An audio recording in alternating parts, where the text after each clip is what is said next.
성경에는 종종 기적 사건이 나옵니다. 특별히 사도행전의 초반에 보면 그때는 아주 확연하게 기적과 부흥이 나타나는 시대임을 우리가 알 수 있습니다. 예수님을 따르던 제자들이 성령님의 임재로 능력 가운데 사역을 감당하니 많은 기적이 일어났고요. 수많은 사람들이 회심해서 주님께로 돌아오는 역사가 있었습니다. 그런데요, 이 사도행전의 시대에 기적이 매 순간 계속해서 일어났을까요?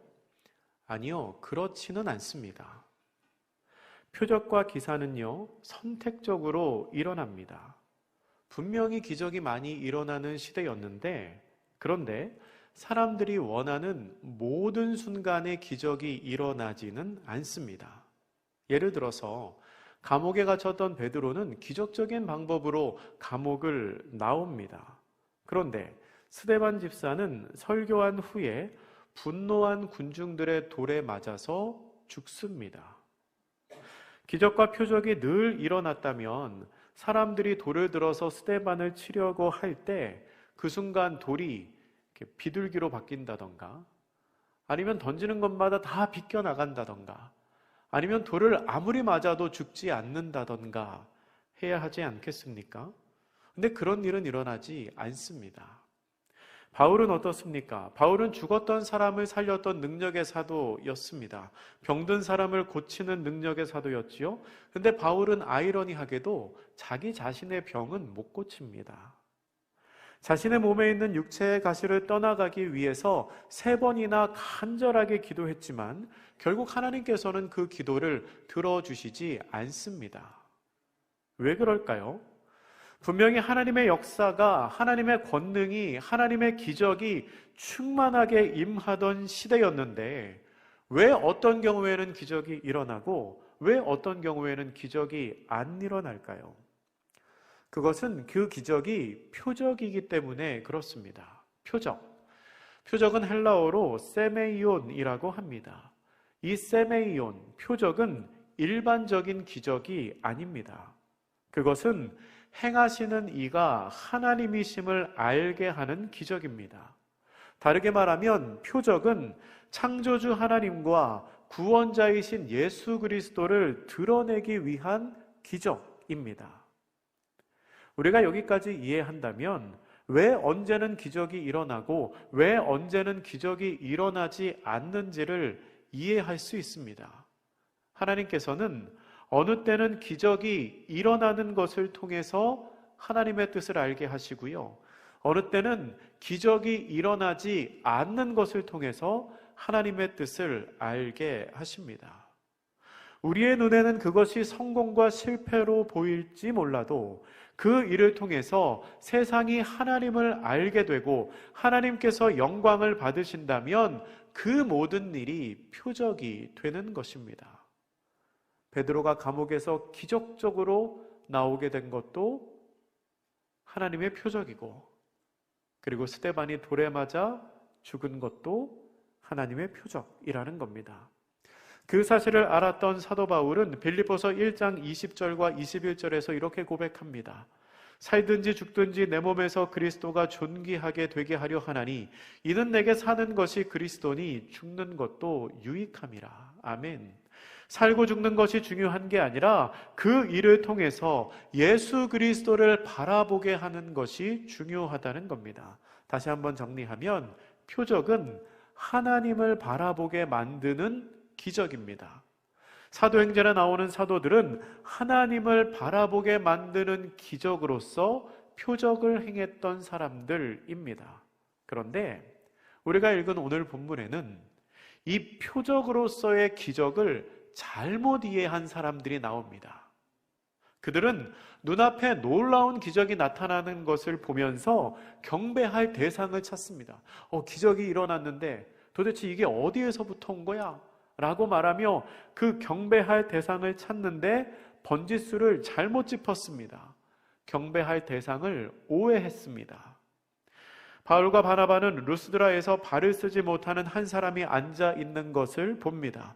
그는 태어나서 한 번도 걸어본 적이 없었던 사람입니다. 근데 바울이 그를 보면서 이렇게 말합니다. 내 발로 일어서라. 내 발로 일어서라 라고 말하니까 그 사람이 갑자기 일어나서 걷기 시작합니다. 기적이 일어난 거죠. 이 모습을 본 주변 사람들이 깜짝 놀랍니다. 그리고 그들의 방언으로 이렇게 말합니다. 신들이 사람의 형상으로 우리 가운데 오셨다 라고 외칩니다.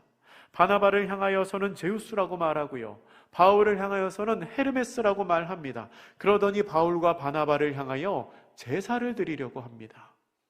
우리 그 장면을 말씀을 통해서 다시 한번 읽어보겠습니다. 오늘 본문 11절부터 13절까지의 말씀입니다. 우리 다시 읽습니다. 시작. 무리가 바울이 한 일을 보고 루가오니아 방언으로 소리질러 이르되 신들이 사람의 형상으로 우리 가운데 내려오셨다 하여 바나바는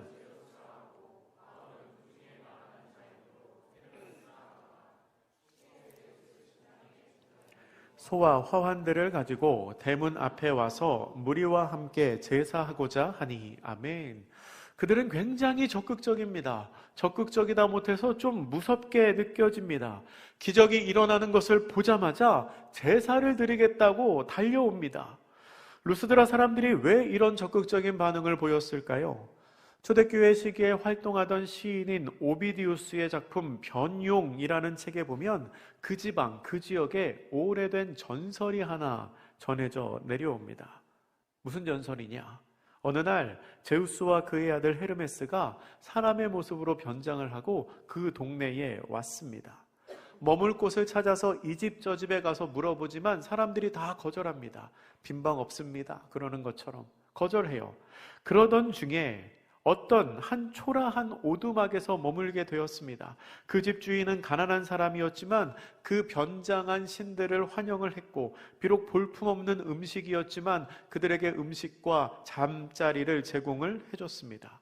그 일이 있은 후에 이 신들이 자신을 대접한 사람들에게는 보상을, 상을 주었지만 다른 모든 집들은 다 홍수로 쓸어버렸다고 합니다.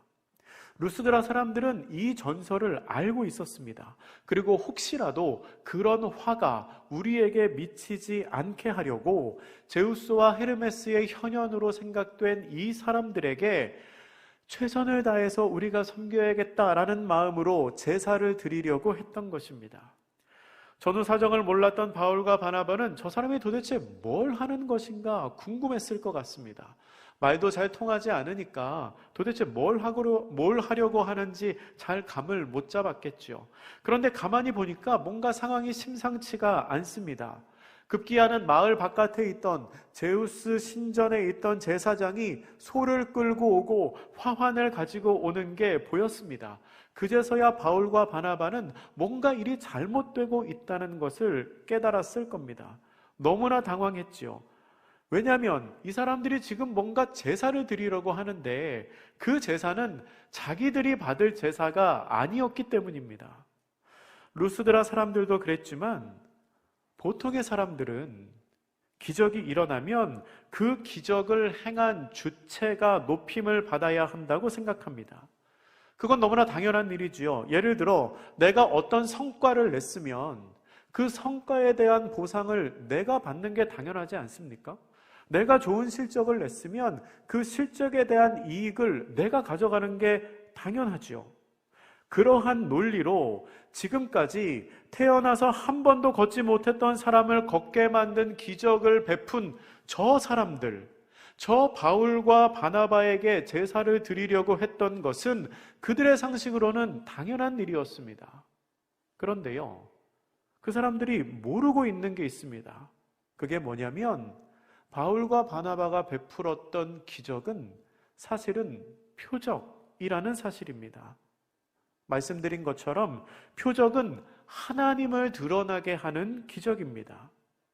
그러니까 바울과 바나바는 자신들을 드러내려고 기적을 행한 게 아니라 하나님을 드러내기 위해서 기적을 행했다는 겁니다.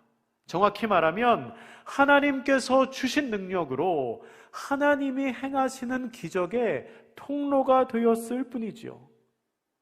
여러분, 우리는 여기서 진짜와 가짜를 구별할 수 있는 방법도 알 수 있습니다. 하나님의 이름으로 행하는 표적의 끝에 자기 자신의 이름이 드러나면 그건 100% 가짜입니다. 그거는 잘못된 겁니다. 기적을 행한 후에 혹은 말씀이 전해진 후에 하나님이 드러나야지, 하나님 대신 어떠한 한 사람이 드러난다면 그건 100% 이단입니다. 여러분, 우리는 표적을 볼 때 하나님의 일하심을 찬양해야 합니다. 왜냐하면 하나님이 하신 일이기 때문입니다. 바울과 바나바가 한 일이 아닙니다. 하나님이 하신 일입니다. 그렇게 생각하면 우리 삶의 모든 기적과 모든 감사의 제목은 다 사실은 표적이라는 것을 우리가 인정할 수 있게 됩니다. 하나님께서 역사하셔서 하나님께서 우리에게 주신 선물이 모두가 다 하나님이 베푸신 은혜이자 기적이자 표적이 되기 때문입니다.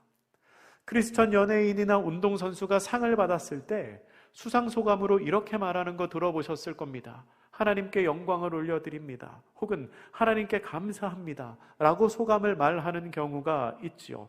왜 그렇게 말합니까? 그 사람들이 왜 그렇게 말할까요? 이 성과가, 내가 지금 받고 있는 이 상이 나의 수고와 나의 노력으로 된 것이 아니라는 고백입니다.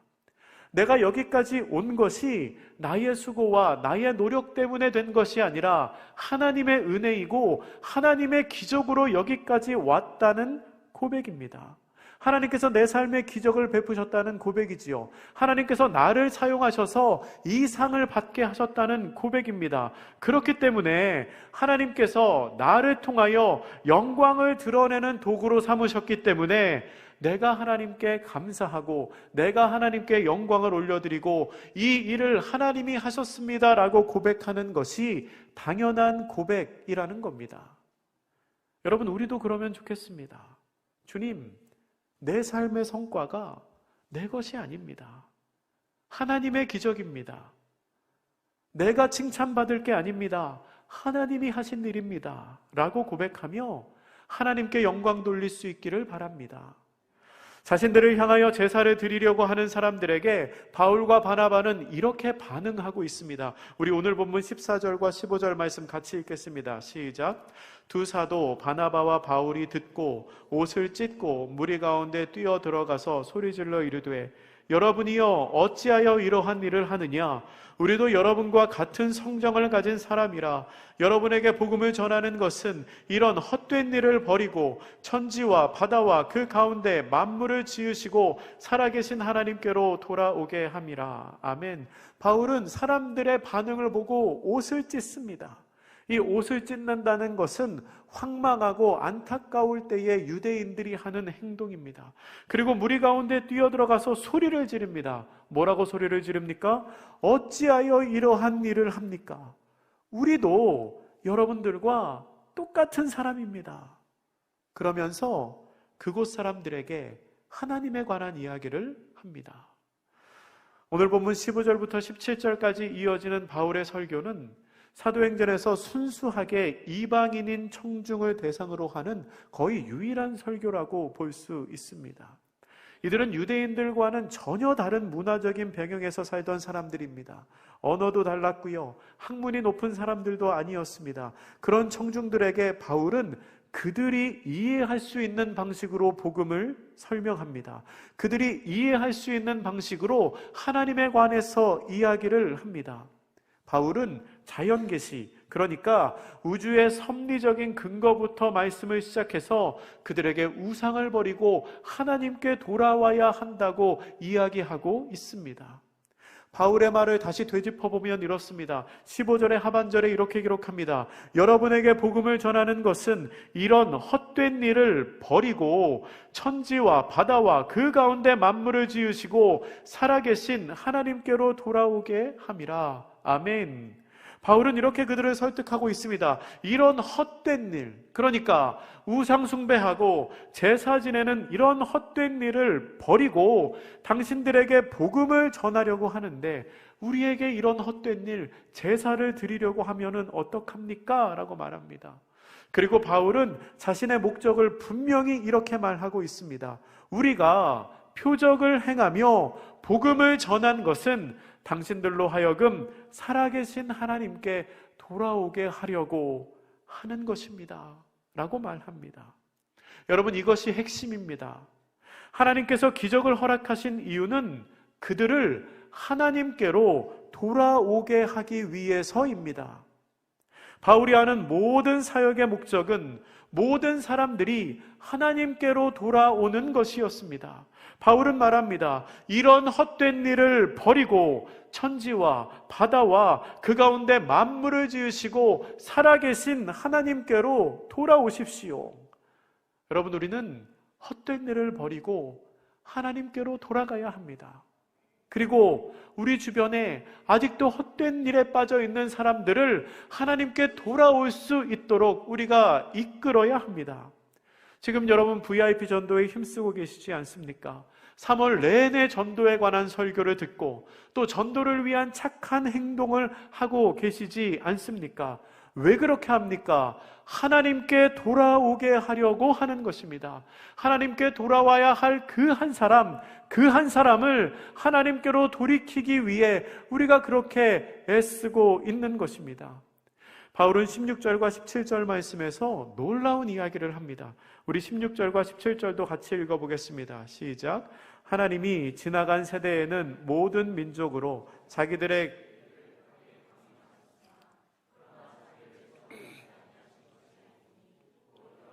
하늘로부터 비를 내리시며 결실기를 주시는 선한 일을 하사 음식과 기쁨으로 여러분의 마음에 만족하게 하셨느니라 하고 아멘. 하나님께서는 지나간 세대에는 모든 민족으로 자기의 길을 가도록 방임하셨습니다. 그냥 두고 보셨다는 거죠. 새번역 성경은 16절을 이렇게 번역하고 있습니다. 하나님께서는 지나간 세대에는 이방 민족에게 자기네 방식대로 살아가게 내버려 두셨습니다. 하나님이 그냥 내버려 두셨다는 겁니다. 그런데요, 하나님이 내버려 두시지만 그들을 돌보지 않으신 게 아닙니다. 오늘 본문 17절에 기록된 것처럼 하늘에서 비를 내리시고 철을 따라 열매를 맺게 하시고 먹을 거리를 주시고 기쁨을 주셔서 그들의 삶을 만족하게 하셨습니다. 여러분, 이게 무슨 말씀인지 이해가 가십니까? 그들은요, 하나님을 몰랐습니다. 하나님을 예배하지도 않았고 하나님을 섬기지도 않았고 심지어 하나님의 존재 자체를 몰랐습니다. 하나님이 계신지를 몰랐어요. 그런데 하나님께서는 그런 그들에게도 비를 내리시고 열매를 주시고 기쁨을 주시고 만족을 주셨다는 겁니다. 그들이 모르고 있는 상황에서도. 이 말씀에서 우리가 알 수 있는 게 있습니다. 여러분, 믿지 않는 사람들도 농사를 열심히 지으면 결실을 맺습니다. 이거 놀랍지 않습니까? 햇빛을 주관하시고 비를 주관하시는 분이 하나님이시잖아요. 그 믿지 않는 사람들한테는 햇빛과 비를 안 주시면은 농사의 결실이 없을 거잖아요. 근데 믿지 않는 사람들도 열심히 농사 지으면 결실을 맺어요. 교회 안 다니는 사람도요, 열심히 공부하면 좋은 대학 갑니다. 너무 놀랍지 않아요? 물론 교회 열심히 다니는 사람도 공부 열심히 안 하면 좋은 대학 못 갑니다. 여러분, 무슨 이야기를 하고 싶냐면 하나님께서는 모든 사람들을 돌보고 계시다는 겁니다. 하나님을 모르는 사람들, 하나님을 예배하지 않는 사람들, 하나님을 섬기지 않는 사람들도 나름 자신의 삶을 열심히 살 수 있고 나름 자신의 삶 속에서 만족을 얻을 수 있다는 겁니다. 그런데 그들이 모르는 게 있습니다. 그들이 모르는 것. 그게 뭐냐? 자신들이 누리고 있는 그 모든 즐거움, 자신들이 누리고 있는 그 모든 것들을 허락하신 분이 바로 하나님이시라는 사실입니다. 바울은 지금 그 얘기를 하고 있는 겁니다. 당신이 모르고 있는 그 순간에도, 당신이 아무것도 몰랐던 그 시절에도 하나님께서는 당신을 위하여 이미 일하고 계시다는 겁니다. 당신에게 기쁨을 주기 위해서, 당신에게 만족을 주기 위해서 당신이 모르는 그 사이에도 은혜를 베풀고 계시다는 겁니다. 하나님께서는 대자연 속에서 이루어지는 모든 사건을 통하여 우리를 향한 하나님의 사랑을 계속해서 보여주고 계신 겁니다. 바울은 지금 하나님을 모르는 사람들에게 이 사실을 알게 하며 그들로 하여금 하나님께로 돌아와야 한다고 말하고 있습니다. 이 모든 것을 베푸신 분이 하나님입니다. 당신은 지금 하나님께로 돌아와야 합니다. 이 모든 은혜를 베푸신 분이 하나님입니다. 당신은 하나님께로 돌아와야 됩니다. 오늘 예배 시작할 때 찬양을 우리 타균환 형제님이 해주셨는데요. 잘해주셔서 너무 감사해요. 열심히 준비하셨습니다. 찬양도 너무 좋은데 선곡이 사실은 너무 좋았습니다. 오늘 첫 곡 여러분 뭐 했는지 기억나십니까? 모든 생명들아 소리쳐.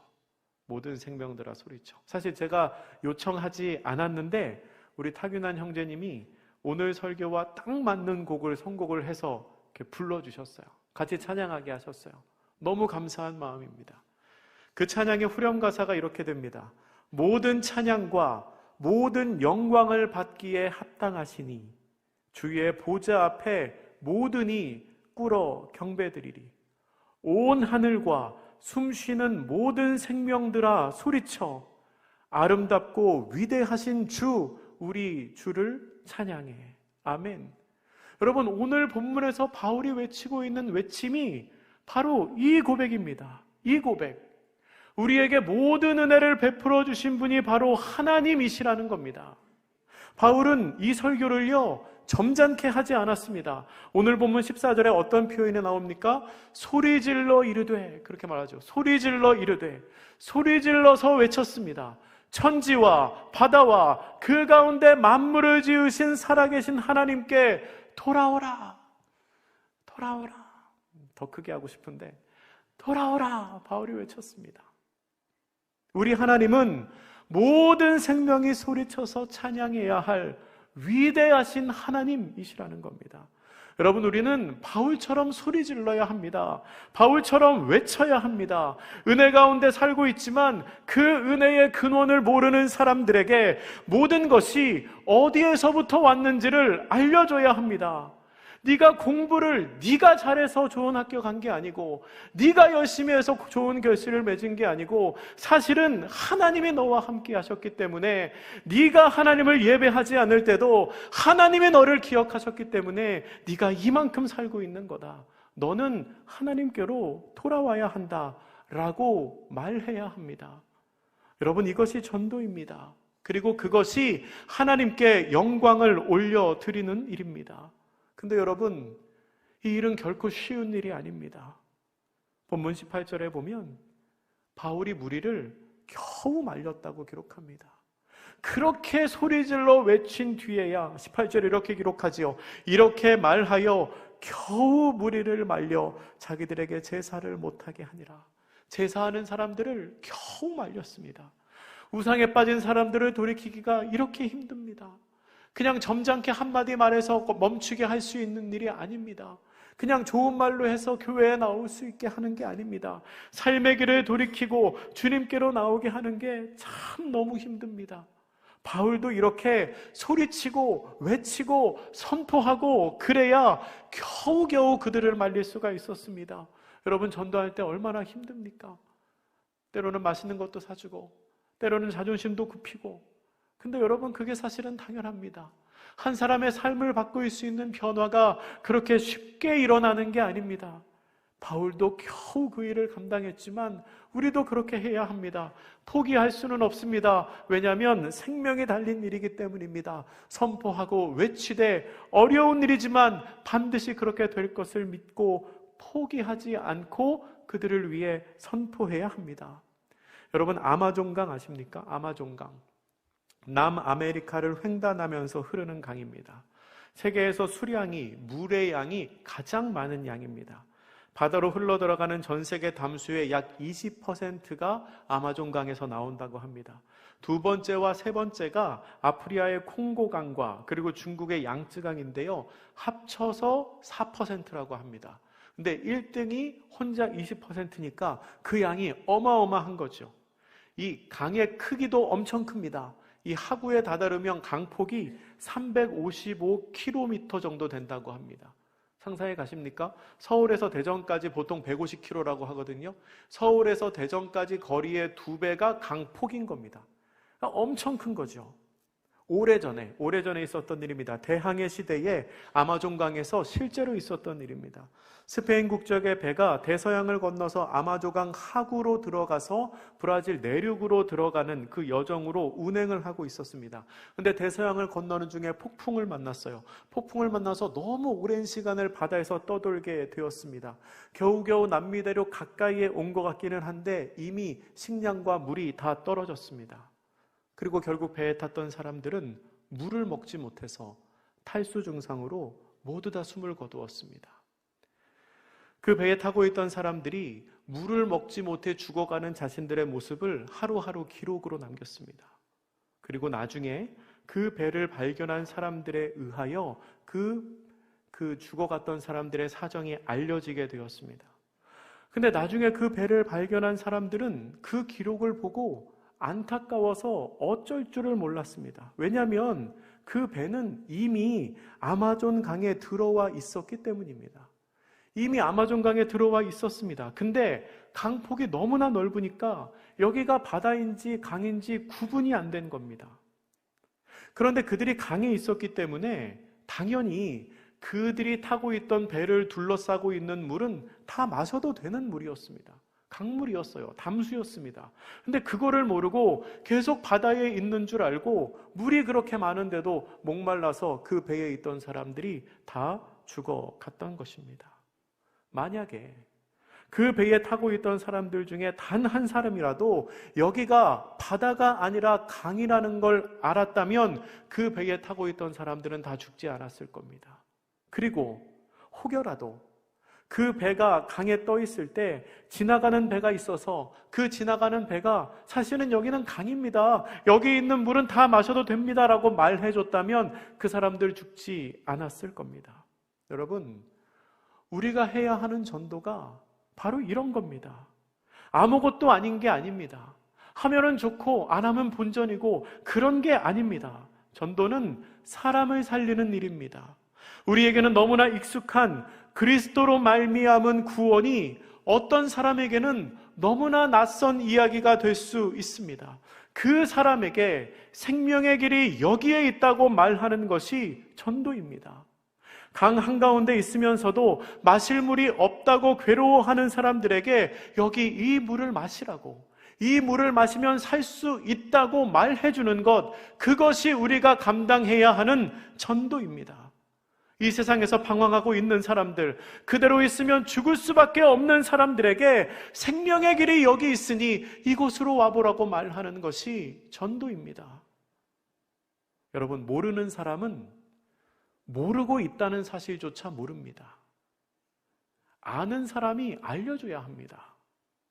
당신은 지금 이걸 모르고 있다고, 여기에 영원한 생명이 있다고 아는 사람이 알려줘야 합니다. 바울의 안타까움이 바로 이것이었습니다.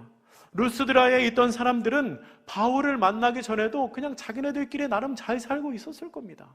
잘 살았을 거예요. 때를 따라 씨를 뿌리고 열매를 맺고 밥해 먹고 잠도 자고 결혼도 하고 뭐 잘 살고 있었을 겁니다. 그런데 그게 삶의 전부가 아니라는 겁니다. 그렇게 살아가는 게 삶의 전부가 아니라는 겁니다.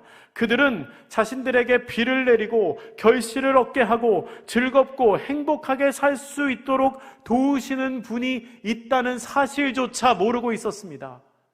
그냥 내 노력으로 내가 열심히 농사하니까 열매 맺지, 내가 열심히 공부하니까 좋은 학교 가지, 그렇게만 생각하고 있었다는 거죠. 근데 바울이 지금 그걸 전하는 겁니다. 여러분의 노력이 아니라 사실은 하나님의 은혜였습니다. 그런 분이 계십니다. 그 하나님이 여러분을 기다리고 있습니다. 라고 전하는 것입니다. 지금 당장 사는 데에는 큰 지장이 없을지 몰라도 하나님을 모르면, 우리를 위해 십자가에 달리신 예수 그리스도를 모르면 우리 삶의 결과가 달라지기 때문입니다. 생명이 걸린 일입니다. 그러니까 소리 높여 외치는 것입니다. 살아계신 하나님께 돌아오십시오. 살아계신 하나님께 돌아와야 합니다. 여러분, 이게 얼마나 중요한 일이면 하나님께서도 표적으로서의 기적을 보여주시겠습니까? 그 사람들을 돌이키고 싶은 마음이 얼마나 크셨으면 하나님께서 이 기적을 보고서라도 돌아오라고 외치게 만드시겠습니까? 말씀을 정리합니다. 여러분, 오늘은 종려주일입니다.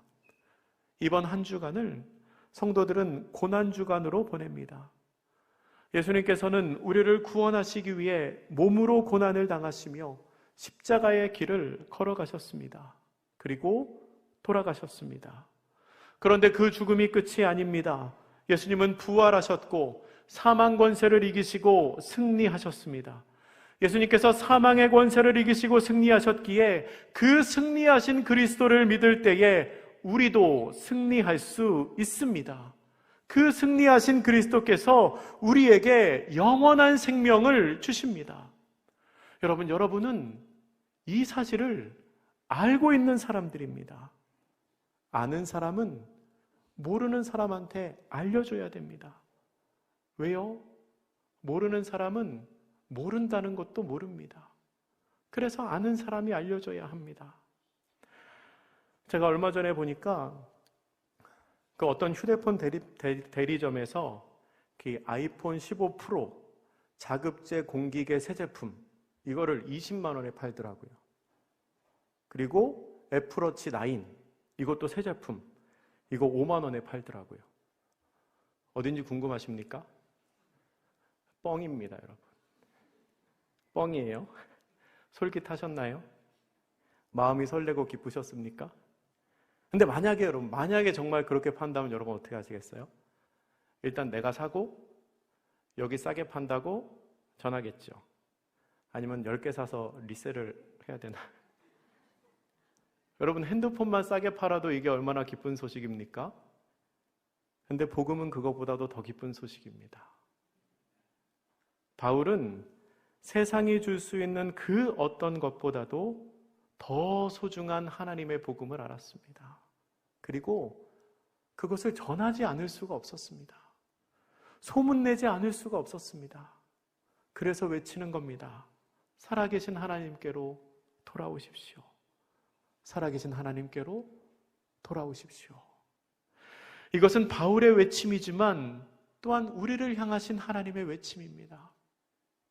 하나님께 돌아가는 우리가 되기를 바랍니다. 또한 아직 하나님을 알지 못하는 사람들을 하나님께로 돌이킬 수 있는 우리 모두가 되기를 축복합니다.